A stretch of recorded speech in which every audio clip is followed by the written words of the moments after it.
Why do we procrastinate even when we know better? You know that feeling. You've got a deadline.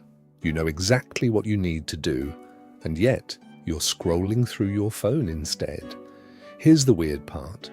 Knowing better doesn't actually stop you. So why? Why does our brain sabotage us like this? That's what we're unpacking today. Let's start with something almost nobody talks about. Procrastination isn't really about laziness, it's about emotion. I know that sounds strange, but stay with me. When you think about that task, that report, that conversation you need to have, that project sitting in your inbox, what do you feel?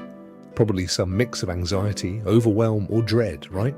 Your brain doesn't like that feeling, so it does what feels good instead. It reaches for your phone, it makes coffee, it reorganizes your desk. Anything to escape that uncomfortable emotion right now. You're not avoiding the task, you're avoiding the feeling. This is called emotion regulation, and it's actually your brain trying to help. It just doesn't realize it's making things worse. Here's the second thing. We're terrible at understanding how we'll feel in the future. Psychologists call this temporal motivation theory. Basically, the closer a deadline gets, the more urgent and real it feels. So right now, when your deadline is next Friday, it doesn't feel real. It feels distant, abstract. But that same deadline on Thursday night, suddenly it's terrifying and very real. Your brain knows this happens, but it can't actually feel it yet. So it thinks, I'll do it later when I actually care. Except later, you're panicked and you're doing rushed work. You've probably lived this exact cycle. The third insight is about what psychologists call the intention-action gap. You set an intention. I'm going to write that email today. But intention is not action. Intention is just a thought. And thoughts are cheap. Your brain made a plan, felt good about making a plan, and then nothing happened. Because you didn't actually build the friction down. You didn't say, at 2 p.m. I will open my laptop and write the email.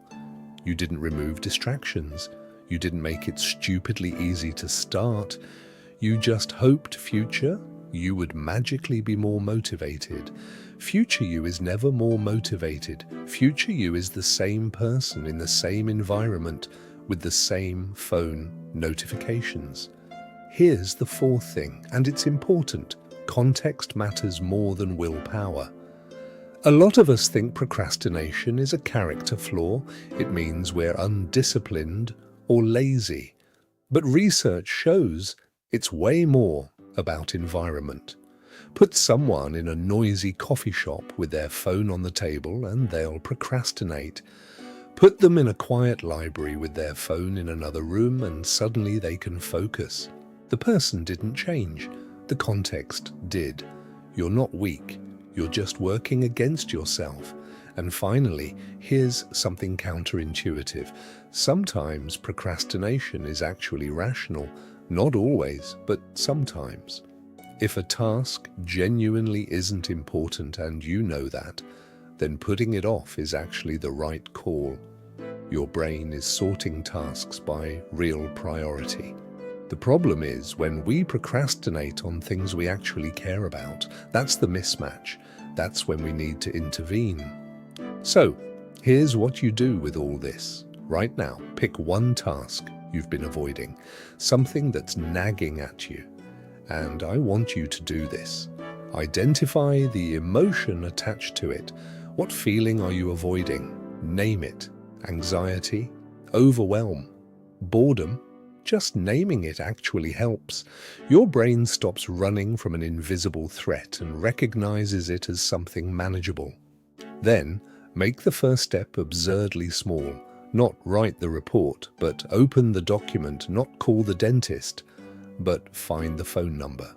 Small enough that you can do it in the next 5 minutes. Small enough that it doesn't trigger that emotion response, because here's the truth. You don't need more willpower. You don't need to know better. You need to feel different.